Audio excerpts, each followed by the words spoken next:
Simple life ஸ்டைலில் இன்னையோட lunch menu பார்க்கலாம் வாங்க. சுட சுட சாதம், உருக்கின பசும் நெய், சத்தான அரைக்கீரை கூட்டு. அரைக்கீரை கூட்டு வச்சுருக்கோம் இன்றைக்கி. அரைக்கீரை கூட்டு,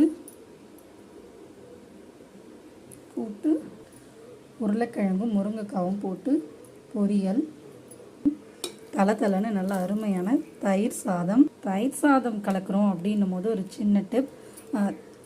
நம்ம இப்போவே கலந்து இப்போவே சாப்பிட போகிறோம் அப்படின்னா நம்ம தயிர் சாதத்துக்கு தயிராகவே நிறைய ஊற்றி நம்ம தயிர் சாதம் கலக்கலாம். இல்லை நம்ம மார்னிங் பேக் பண்ணி மத்தியானம் தான் சாப்பிட போகிறோம் அப்படின்னா கொஞ்சமாக தயிரும் கொஞ்சமாக காய்ச்சின பசும்பாலோ இல்லை உங்ககிட்ட இருக்க பால் கூடவே அரை ஸ்பூன் அளவுக்கு வெண்ணெய் போட்டு கலந்தோன்னா தயிர் சாதம் புளிக்காமல் சூப்பராக இருக்கும்.